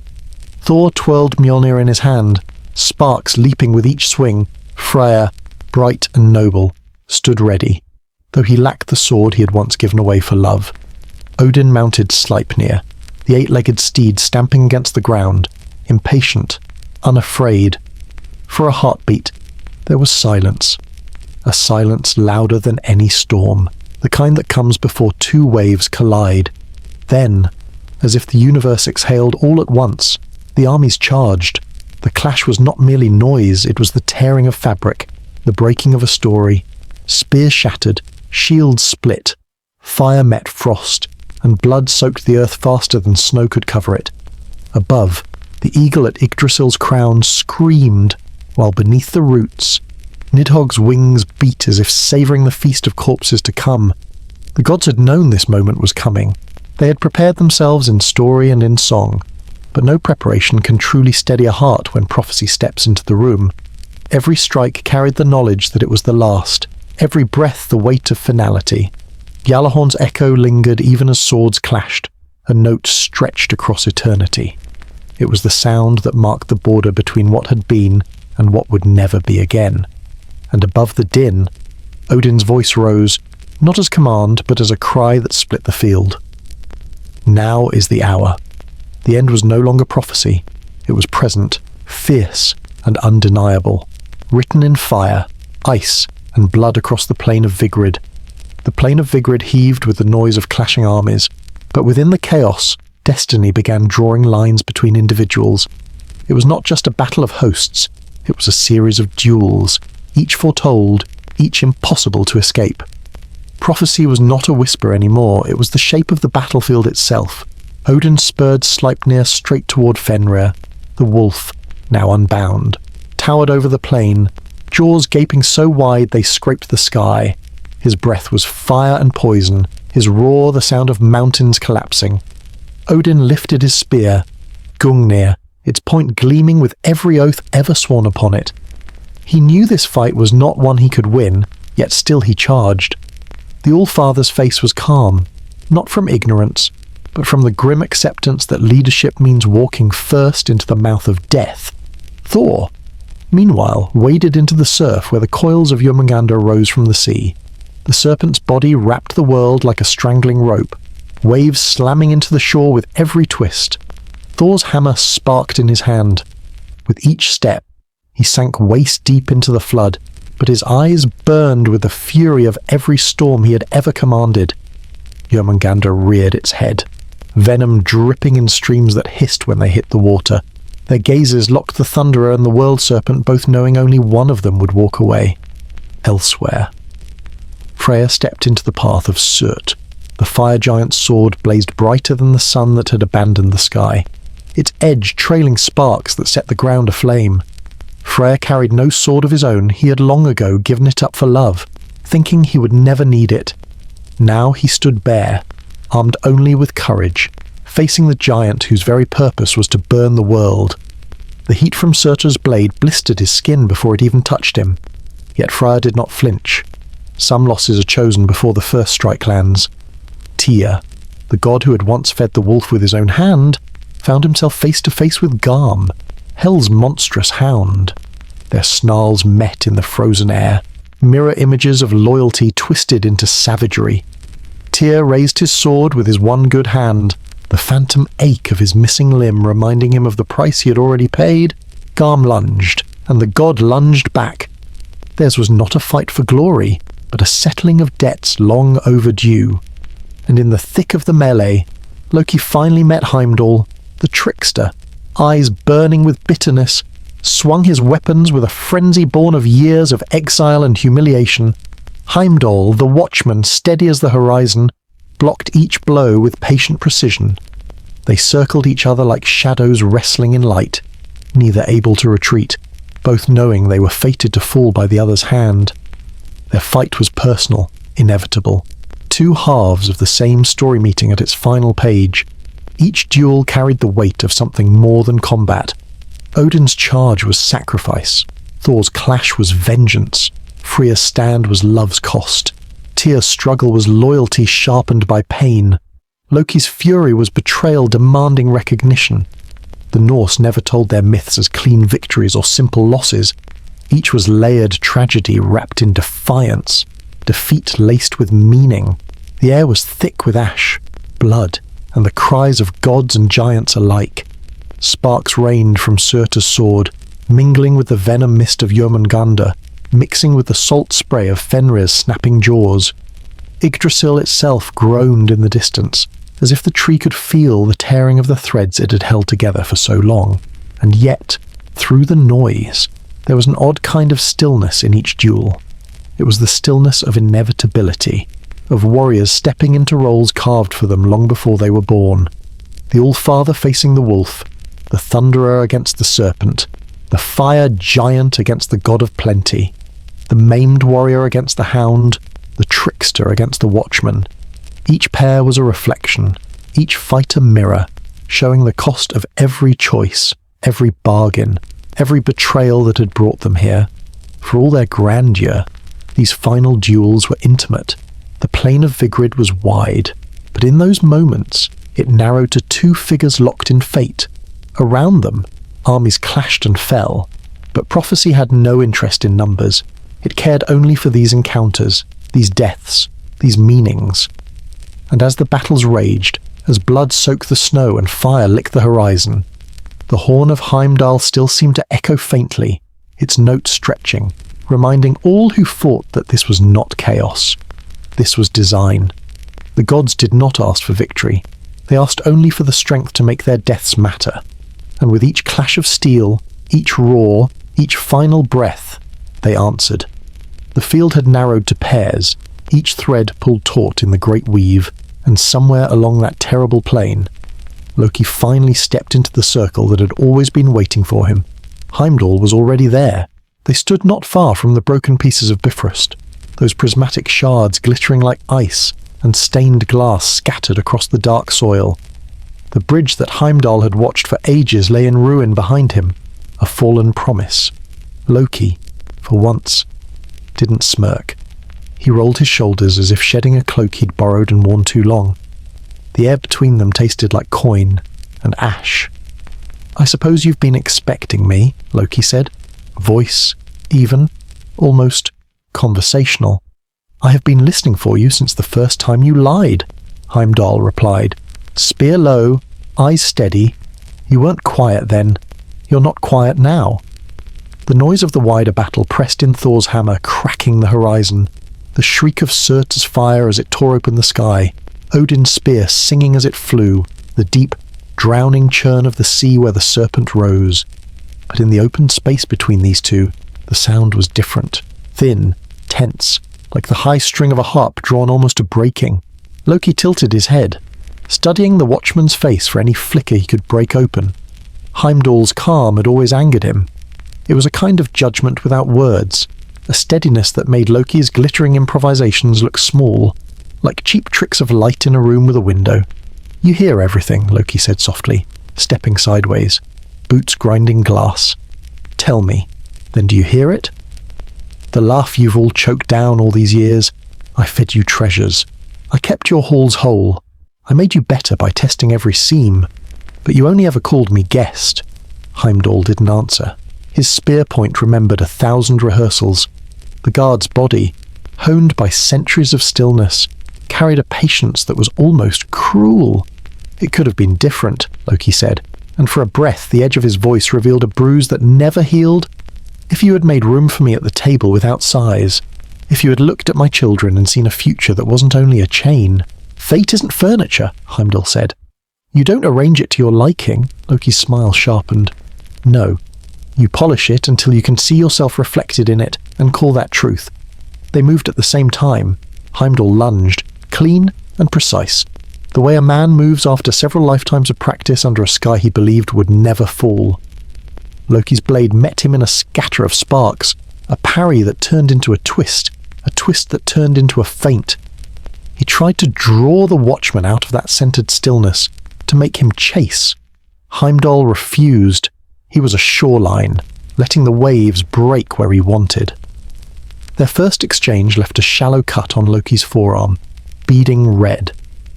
He looked down with a curious tenderness, as if blood could still surprise him. Then he laughed once, not the glittering sound he used at feasts, but something rough, something human that had ground itself thin against years of doors closing. "You'll have to do better," he said, more to himself than to Heimdall. "I will," Heimdall said, and stepped forward again. They fought wide at first, circles tightening, each testing the other's rhythm. Loki was all angles and sudden changes, a fox zigzagging across snow that hides thin ice. Heimdall was a drumbeat, not loud, not fast, but inescapable. The point of the guard's spear found the opening under Loki's elbow and pressed. The trickster let it pass with a twist of ribs that should have been impossible, reappearing off angle to tap a thin cut along Heimdall's cheek. A bright line welled and ran, and the watchman's fingers found it briefly, then fell back to the shaft. "Proof you bleed," Loki murmured. "Proof you aim for the face when the heart is harder." Heimdall answered. A tremor rolled through the ground, Fenrir's boundless weight charging, a roar like a canyon collapsing. Loki flicked a glance to the side. Heimdall didn't. The watchman's duty had always been forward. He drove Loki 2 paces back. Another spark of pain bit Loki's collarbone. Loki hissed and let the pain sharpen him. "You think I do not know you," Loki said. Close enough now that his breath brushed Heimdall's jaw. "You who spent eternity staring at a bridge, waiting for the one moment when you could finally act and be more than a doorstop with a horn. You've wanted this fight as long as I have. I wanted a world that did not need it," Heimdall said. "You kept making the kind that does." He struck. Loki dropped, rolled, shards biting his palms. His blade flicked up and kissed the tendons at Heimdall's wrist, not deep enough to sever, deep enough to insult. Heimdall's grip held. He countered with the butt of the spear, a blunt crack that found Loki's ribs with a sound that pulled a grunt from him. Loki's mouth thinned. He tasted iron. Around them the world announced its collapse. Thor roared. An ocean hissed, fire rained, a wolf laughed like a broken forge. Ratatoska, the little squirrel that had spent centuries shuttling insults, flashed up a torn stump as if it wanted the best seat for ruin. Yggdrasil shuddered from crown to root. The Norns didn't look up. Their hands kept moving. Loki slowed not his feet, but something internal. He had learned long ago that speed without aim is just panic. He remembered Sif's hair spilling through his fingers like sunlight. He remembered Mjolnir's short handle, and the way the gods had laughed until they remembered it was still perfect enough to save them. He remembered Hel's small hand in his when she was little, the way she pressed a flower against his palm and half of it withered instantly. He remembered Fenrir's first yawn, how even as a pup his teeth looked like the future. He remembered the moment he placed the dart in Huda's hand, and how silence afterward felt like falling. He used the memory like a blade. He lunged, not at Heimdall's chest or throat, but at his stance, at the rhythm. He cut across the beat instead of trying to outrun it. Heimdall adjusted, of course he did, but the adjustment cost half a heartbeat. And half a heartbeat is a lifetime when two men who know they will die are measuring the distance between them. Loki's blade slid, then bit. A line across Heimdall's ribs, just under the mail, where the plates had been bent by a previous blow. Blood warmed the leather. Heimdall's breath caught, but only for that lost heartbeat. He drove in, trading, letting Loki score the shallow line so he could plant his spear point exactly where Loki's defense had to be, late the soft below the sternum, the seam where muscle must give before it can harden. The spear didn't go deep. Loki turned enough to make it tear muscle instead of piercing the sacrosanct organs beneath. Pain clawed his vision white. He swallowed it, clung to it, hammered it into focus. His counter came not from his sword arm but his empty hand.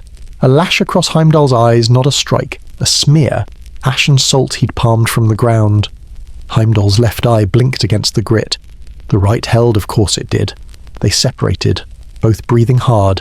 A curl of smoke drifted between them and rose, undecided about which way to lean. Loki smiled with half his mouth. "See, you are a person after all," he said. "For a while I thought you might only be a horn with legs. And you," Heimdall said, steadying his breath, "are not only injuries dressed up in jokes, they closed again. This time the fight emptied of cleverness, not because they lacked it, but because cleverness had done its work. Now there was only the slow subtraction of distance, and the math of two bodies pushed to their durable ends. Loki's footwork, delicate and treacherous as a river in Thor, met Heimdall's unyielding geometry. They wrote lines across each other, lines of red, lines of breath. Heimdall found Loki's shoulder. The spear slid, shaved a chip of collarbone. Loki's vision pulsed. He bit through his cheek to keep the world from going distant. He let the pain drag him low, spun, took Heimdall's shin with the flat to unseat him, not to break, just to force a sway. Heimdall swayed and returned with a compressed thrust that would have ended someone slower, someone who didn't know how to move wrong on purpose and make it look accidental. Loki went the wrong way at the right time and the spear skinned his ribs instead of drilling them. They parted again by 2 steps. Heimdall's chest rose and fell like a bellows, controlled. Each breath accounted. Loki's breath was a ragged saw he forced to move evenly. For the first time in their long resentment, they looked at each other without roles. Not watchman and trickster, and just 2 men holding on. "Why didn't you leave?" Heimdall asked. And the question wasn't a feint. You could have stayed with the giants, with the dwarves, in the sea, anywhere the bridge did not reach. "Because I wanted to be where the fire was," Loki said. "And because every door I chose still opened into your hall." A scream rolled across the plain, the kind that makes a world look up. Odin fell, far off, but not far enough for either of them to miss the sound of a father's thread cut. Loki's eyes flicked, only for that same half-heartbeat, toward the place where a great wolf shook its mane and swallowed the last glint of a spear's oath. Heimdall stepped into that flicker. The spear slid in under Loki's guard, a line that began long ago when Heimdall first set his hand on Gjallarhorn and promised to see. It bit, this time deep, below the remaining ribs, angled toward the meat no man can spare. Loki hissed and did not allow the sound to finish. He used it to move. He stepped inside the spear's shaft, inside Heimdall's arms, where the weapon length was a liability. His forehead cracked Heimdall's lip. His blade came up under the guard's arm and found a seam of mail. Any armor has one where motion lives. He drove it. Heimdall's breath left him in a sound like a man lifting more than he should. Loki pushed until their chests touched and the world narrowed to shared heat and the smell of iron. They were both inside each other now, each weapon where it would undo the other if either chose to drag it that last half inch. Time, already strange on Vigrid, made a small room for them. In that room there were no armies. There was only Loki's heart pounding 3 times too fast, and Heimdall's breath measuring pain, and the knowledge that each had arrived at exactly the place the other had always been waiting. "You could have called me in from the cold," Loki said, and there was no sneer in it, no scold, only fatigue. "You could have looked at a man making jokes at the edge of your table and said, 'Sit, stay.'" "I did," Heimdall said. and bleeding from his mouth made the words thick. Every time I didn't catch you. Every time I pretended not to hear the small cruelties you spared the larger ones by inventing. Every time I chose to hear the horn one breath later so someone you loved could make it through the door. That was me calling. Loki's eyes changed. Not widened, just changed. Like a flame that finds a different fuel and burns a different colour for a moment. He leaned his head until their foreheads touched. A gesture not of affection. Not quite. But of recognition. Two horizons meeting for the first time without something between them. You should hate me, Loki murmured. I do, Heimdall said, and I don't. It turns out men can hold two truths at once. The room inside time opened its door. The battle swept in again. They could both hear Thor shout another name. They could both feel the ground shiver with steps too big for any hall they had ever known. Their bodies made the decision their mouths didn't need to say. Heimdall pulled his spear an inch. Loki drove his blade an inch. Two movements. Equal, opposite, inevitable. The sounds they made were simple. Not theatre. Not the staged wail gods sometimes put on for mortals to learn from. A grunt. A hiss. The unglamorous noise of a body admitting it has been told a truth it cannot argue with. Heimdall staggered back a step, then another. His legs remembered standing on Bifrost through 1,000 winters, refusing to shift even when storms slapped his face raw. He used that memory now. He stayed upright long enough to set the butt of his spear in the torn earth so he could breathe without falling. Loki stayed on his feet because his stubbornness had never learned how to sit down first. Say it, Loki said, and his voice wasn't a dare. It was a request. He didn't say what. I see you, Heimdall answered. Clearly. Loki nodded once, eyes bright with something that wasn't tears and wasn't not tears. I hear you, he said. At last. Heimdall's knee buckled. He refused it. Blow the horn, Loki said, a crooked smile finding him despite everything. For old times. One more alarm to wake the dead who are too lazy to stand. It's already blown, Heimdall said, and his mouth found a small, tired echo of a smile. You heard it. You always hear the things that break us. They could have fallen then. They did not. Perhaps pride kept them upright. Perhaps respect did. Or perhaps they both wanted to watch one last sequence of the world they'd tormented and guarded, respectively. They had both lived at thresholds, Loki at the hinge of trust, Heimdall at the door of realms. Men who live at thresholds learn to savour the exact moment before the latch moves. Across the plain, Thor's hammer struck something so large the sound arrived in pieces. Freyr took a bright step into fire and did not take another.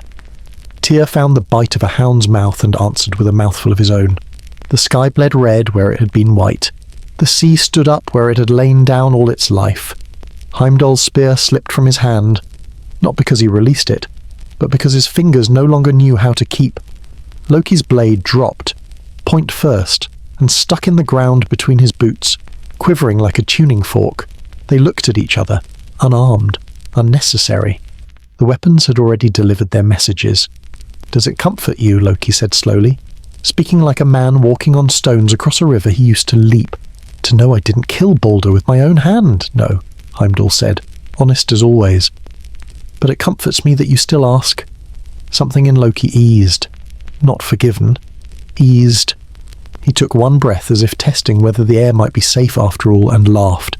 A cracked, soft sound. Do you know what I wanted? He asked. Truly, Heimdall waited. A good seat, Loki said, where the light hit the table just right, where I could watch it all and make the room laugh without making it bleed. Heimdall nodded once. I would have saved that seat, he said. If I could have saved the world that went with it. They stood like that for another handful of heartbeats that could have been years. The ground rose under them, or maybe their bodies began to sink. Distance blurred. Loki reached out, and Heimdall met his hand. They gripped forearms the way warriors do when they admit something without saying it aloud. Tell me the thing you always wanted me to hear, Loki whispered, leaning closer. Say the sentence you were built for. Heimdall's breath was thin. The bridge, he said, and it was almost a sigh, is down, but the way is still watched. Loki's eyes closed, a strange peace catching him like a soft hook between the ribs. Then I can rest, he said. They leaned. Finally. Not onto each other, neither would have insulted the other with that kind of dependency at the end, but toward each other. like two trees that had grown apart for centuries finally bowing enough at the crowns to touch. Heimdall went first, his knees folded with precision, as if even in dying he refused to slump. He seated himself in the torn field as if on a low step of the bridge he had loved, set his back straight, and let his head tilt as though listening for one more footfall he would judge worthy. His eyes remained open, not from stubbornness, but because there were still things to see even as seeing thinned. Loki followed. He didn't perform. He didn't sprawl like a martyr hungry for an audience. He sat, mirroring the posture without meaning to, and pressed one palm against the wound the spear had made, almost curiously, like a craftsman evaluating work done properly. His other hand found a shard of the bridge and turned it between his fingers. Light shivered inside it in old colours, sunset and snow and feast fire. He slid it into his palm and closed his hand around it, like a man pocketing a small joke to tell later. "You always knew when to blow the horn," Loki said, voice barely air. "You always knew when to make everyone look the other way," Heimdall said. "Between us, we made time." "Then maybe," Loki said, eyelids lowering, "this is not the end of the road. Only the end of the first watch." Heimdall's chest rose once more, and in that rise lived his entire purpose. "I will keep listening," he said. "And I," Loki answered, a smile flickering in the dim. "We'll keep talking." Their heads bowed, almost in unison. Not planned, fated, perhaps, or simply appropriate. The wind came through the gap left by Bifrost's ruin, and combed their hair the way a mother smooths a child's brow when the fever breaks. It smelled of cold metal and burnt pine and the sweetness of mead someone knocked over and forgot to be angry about. Far away, a wolf swallowed sunlight and learned it tasted like victory. A serpent spat poison and found its own tongue humbled. A giant wrote a line of fire across the roots of the world and believed for one arrogant second that writing is the same as truth. The Norns lifted their hands, just for the time it takes to trade one spool for another, and the world skipped between beats. Two bodies sat upright amidst a storm that had waited since the first lick of a cow's tongue in a dark of ice. They were not statues. They were not warnings. They were the last posture of two men who had done the jobs the story gave them, one to guard, one to unsettle. Each had resented the other for every choice that position demanded. Each had loved the world in a way the other could not accept. Each had been necessary. Neither had been enough. The field moved on around them. Boots pounded past. Fire leaned in and reconsidered. Snow tried to fall again and found there was too much heat to land. Overhead, where Bifrost had once arched in impossible colour, the sky hung open like a missing tooth. The plain groaned as if the world itself was old leather drying by a fire too close. Heimdall's spear lay glinting, and no hand reached to lift it. Loki's blade, stuck in the earth, hummed a note too low for anyone still running to hear. The shard in Loki's fist warmed and cooled, as if remembering seasons. For a moment one breath so small, nothing else noticed. Something like laughter brushed the air there. Not cruel, not triumphant. The kind of laughter that belongs to people who, finding themselves at the end of a long night, realized the door to morning was unlocked the whole time, and all they needed was to stop arguing over the handle and push. The ground beneath them tilted, not down, not up forward. The battle's noise rolled away in a wave, and another wave arrived to replace it, and in between those waves the world exhaled, relieved to be told what it had dreaded was finally happening.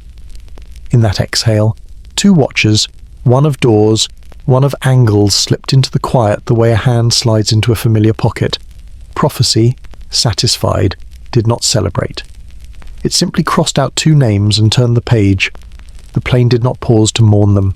Ragnarok had appointments. Yet for those who believe the world remembers, a rumour remains that when night falls just right in places where bridges should be, if you stop and listen, you can hear two voices in the wind.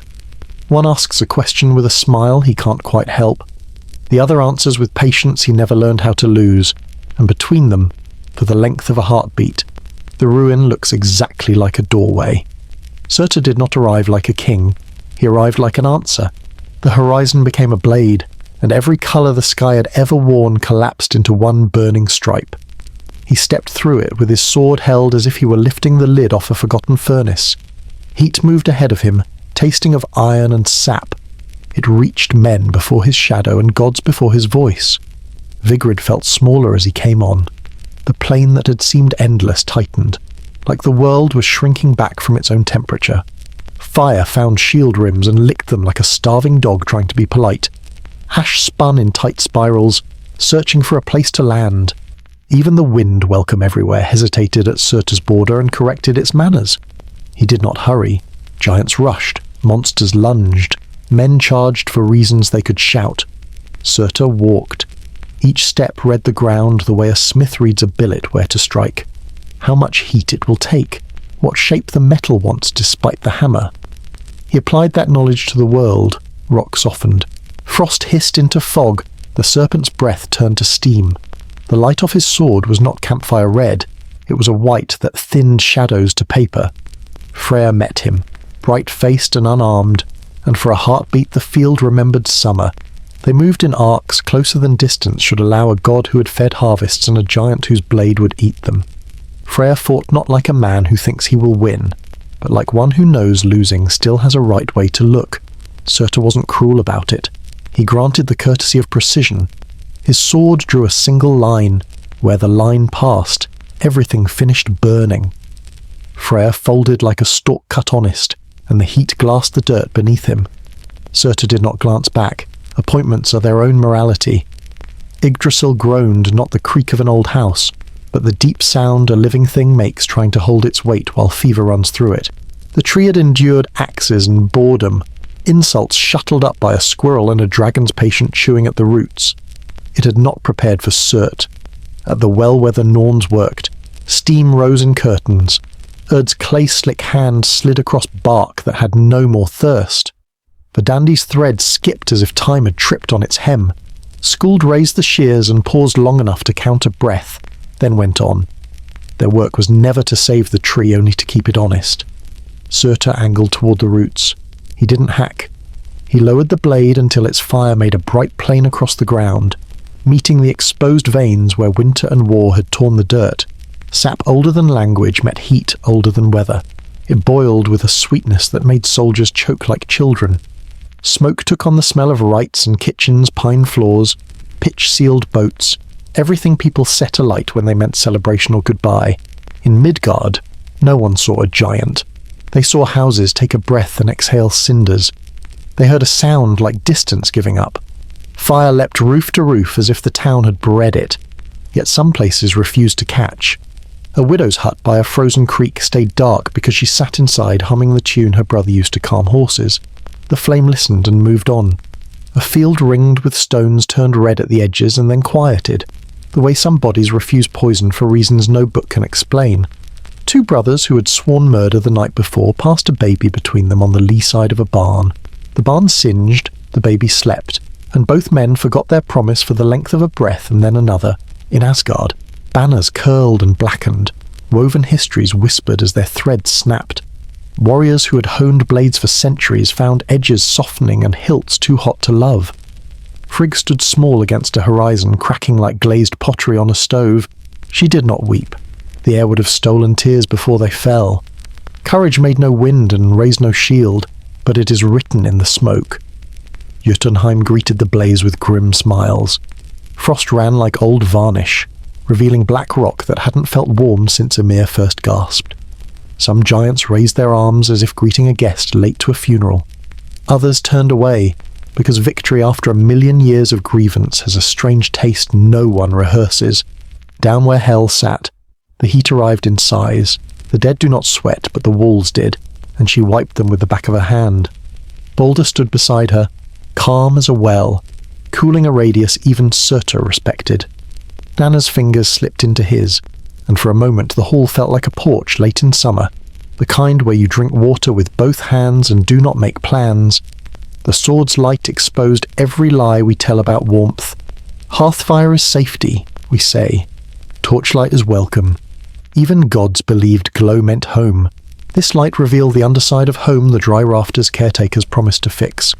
The ladder leaned near a window, the oil rag left in a corner, a length of rope where a child might reach. Comfort, left alone too long, had ripened into kindling. At Mimir's well, Bubbles rose that weren't supposed to. The preserved head murmured like a man in sleep describing tools he cannot reach. A child, lost from parents who'd gone into smoke to fetch water that wouldn't carry, cupped her hands and drank. She made a face, then laughed, because sorrow has flavours, and this one was bitter enough to be funny. The sea took fire at the edges the way oil does when it pretends to like you. Waves licked the blaze and came away improved at shining. Jörmungandr, rearing, met a hammer it had rehearsed meeting since it learned the shape of itself. Thor's blow fell, poison leapt, the sky hiccuped. Surtur did not look. That ledger belonged to someone else. Nothing in him moved like glee. He was not joyless, but his satisfaction was technician-grade, a job done thoroughly. A list checked twice. He reached places the frost had favoured and levelled grudges baked into stone. He stroked the undersides of bridges with a light so thorough the idea of crossing sat down to rest. He found pouches in rafters and coins under hearthstones and turned them into grey tears that stuck to floors and would not be swept. Then he lifted the sword high, and the world watched freehand calligraphy cut across the vault a single confident stroke. Flame-arced, clouds tumbled into bright rags, birds fled and left their shadows printed in afterimage. The sound wasn't raw so much as choir, 1,000 brittle things agreeing to speak at once. Yggdrasil tried to carry the weight it had promised to carry forever, which is to say, a little longer than honest. Bark checked, split, and held. Sap tears, blood, wine, memory. Pick your word beaded and cooled into amber midair. Inside some beads. The last wing beats of insects wrote perfect letters. A scholar might have wept to read them. This scholar chose, wisely, to keep breathing. Under the tree, the Norns reached the place where pause becomes part of the pattern. Urd's hand hovered over the basin. The dandy tilted her head like a musician hearing harmony go wrong, then right.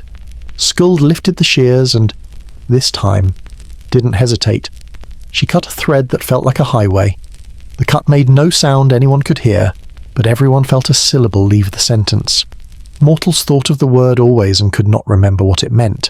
Surtur stepped beyond the roots and levelled the blade at the trunk, light smoothed to a steady plane, bright as conscience. He did not press it in. He held it there, and the tree made the sound old ships make when they slide from blocks into water, the noise of accepting new weight. Bark blackened, then lightened, then blackened again, as if deciding which version the story would keep. Across the realms, small resistances bloomed. A woman slapped a burning reed with her apron and laughed. A fisherman unhooked his boat and used it as a stretcher. A priest threw his book into a bucket and found the bottom gone, so he used his hands. None were victories, but the dent a stone makes in a river is not a victory either, and you can still sit where the water slows. The fire reached places no map had named and stopped at lines no sword had drawn.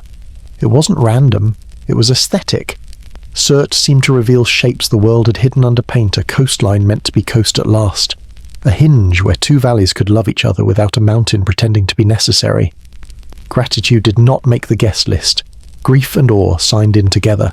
When the blade finally descended, it fell like noon. No flourish needed. Heat walked every street at once. Snow, still clinging in seams of shadow, laid down and became river without announcing the change. The cries of fighting men thinned, not because they ended, but because flame edits sound before it allows it to travel. Great noise became a hush with teeth. Surtur lowered the sword. The work was not complete, but a threshold had been crossed, and thresholds are where his authority looks closest to mercy. If he loved anything, it was fresh starts, and the only path he recognized to reach one led through cinders. He turned his head not to admire or regret, just to check. In the dim beyond the brightness, two figures sat upright in the posture of men who had guarded and jested all their lives. They did not move.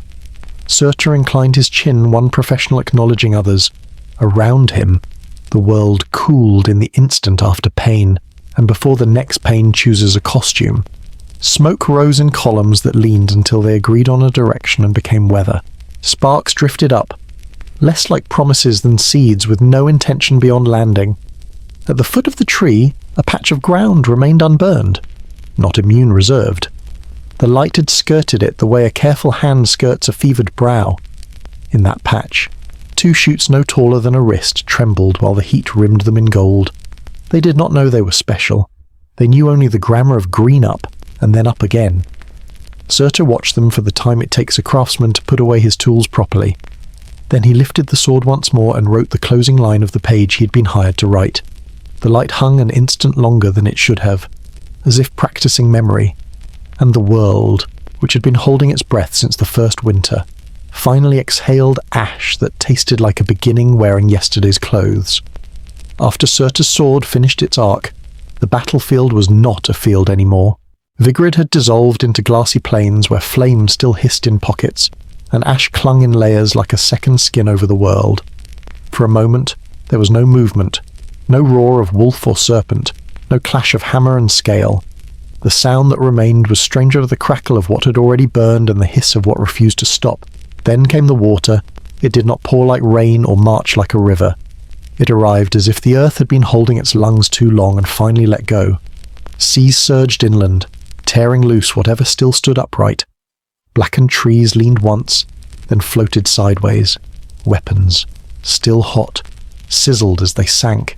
Even corpses, gods, giants. Men rolled over like driftwood, stripped of their names in the flood.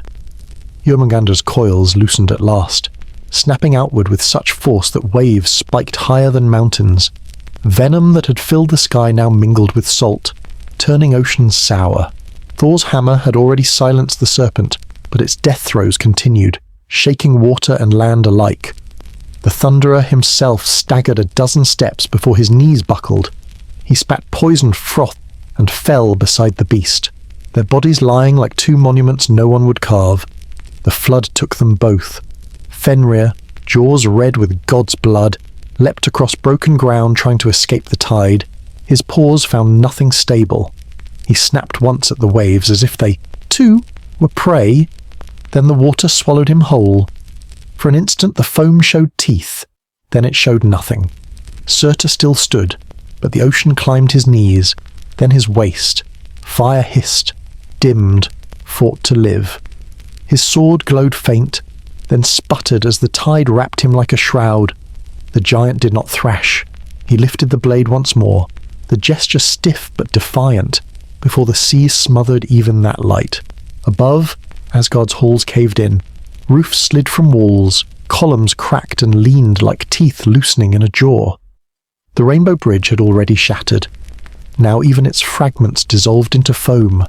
Gold, once so bright in the gods' hands, dulled in the flood, settling in silt where no one would measure it again. Midgard fared no better. Villages had already been thinned by Fimbulwinter, their fires guttering before Surtur ever raised his blade. Now what little remained disappeared under waves that carried entire forests on their backs. Boats, barns, and bodies shared the same current. The last screams of men blurred into the same grey hush, and Yggdrasil groaned. The tree had borne axe, frost, venom, flame. Now it bore weight, oceans slamming against its roots, water forcing itself into every crack. Branches bowed, dripping black rain that sizzled as it fell. The squirrel Ratatoska, who had once raced so tirelessly between insults, clung silent against a limb as if realizing no more messages needed delivery. At the root where Nidhogg gnawed, the dragon at last lifted its head. Waves licked its scales, and for the first time in eternity, it looked startled as though even hunger could drown. Silence spread wider. Not absence of sound, plenty still hissed and crashed, but absence of intention. The battle had ended, not with a winner, but with exhaustion. No song would mark it. No saga could polish it. Ragnarok was not glory. It was gravity finally cashing its debt. Yet, in that drowning hush, small details lingered. A sword tumbled in the tide, its hilt catching a glint of what light remained. A banner wrapped around a stone, flapping once before being dragged under. The body of a god floated beside that of a farmer, the difference erased in water that did not care. The survivors were few, scattered, quiet. Some clung to driftwood, some huddled in branches still stubborn enough to rise above the tide. None shouted victory, none dared call it hope. They simply breathed, and even that felt like theft. The flood went on. Days, nights if those words even mattered, rolled together until the horizon forgot what colour it used to wear. The world shrank to water and ash. Above, clouds pressed low, smeared with smoke that refused to clear. Below, currents dragged everything once bright into darkness. For the first time since Ginnungagap yawned, the cosmos felt empty again. Not void, not silent emptiness. A stage swept clean, waiting for something it didn't yet know. And in that emptiness, tucked in the roots where fire had paused and water hesitated, two shoots clung upright. They did not speak. They did not know prophecy. They only knew the work of being alive, and somehow, in a world drowned and burning, that work was enough to keep them standing. The sea finally grew tired of itself. Its roar softened to a mutter, and the waves stopped gnawing at the horizon. Ash sank. Smoke thinned. The silence that followed was not the silence of death. It was the silence of a stage waiting for the next voice. At the foot of Yggdrasil's wounded roots, the two shoots bent but did not break. Morning, if morning could be trusted, slid across them, faint and pale, yet warmer than the fire that had tried to erase them. They belonged to Lif and Lifthrasir, the man and woman hidden in the tree's embrace, sustained on dew when no bread remained, on patience when no promise was left. They rose carefully, as though standing might disturb the hush. Their eyes carried the reflection of oceans that had drowned gods and giants alike. Still, they breathed. Breaths came shallow at first, then steadier, as if the world itself leaned closer to listen. From those breaths, the new air thickened. Birds, where had they been hiding, fluttered down on singed wings, perching in branches that still remembered green. A fox nosed through the damp ground, startled to find itself alive. Clouds opened their ribs, releasing light that wasn't the old sun's blaze but something gentler, a lamp flame set in an empty house. Then the land began to lift. From the floodwaters, ridges pushed through. Black stone veined with bright moss, as if the earth had been sketching secretly while fire raged. Rivers slithered into their beds again, carrying fragments of old blades that clinked like bells against rock. Where Surtra's sword had scorched the plains, grass pricked through in defiance, sharp and stubborn. Lif and Lifthrasir walked barefoot across this newborn skin. Every step they took felt ceremonial, though no priest declared it so. They left prints in the wet soil, prints that filled not with water but with shoots eager to follow. Above them, the sky cleared enough to reveal a sun not the one Fenrir had swallowed, but its daughter, bright and unafraid, rolling across the heavens as if she had always been waiting her turn. Its warmth spread like forgiveness, though it did not erase the scars. The land would remember, the tree would creak, but warmth returned, and that was enough. In the far distance, figures stirred where none should. Vidar, the silent god who had torn Fenrir's jaws apart, stepped through the wreckage, blood still stiff on his boots. Vali followed, face grim, carrying silence heavier than armor. From the sea's edge came Magni and Modi, Thor's sons, dragging Mjolnir between them, the hammer too large yet somehow theirs to wield. They did not speak loudly. Even victory felt wrong in this quiet.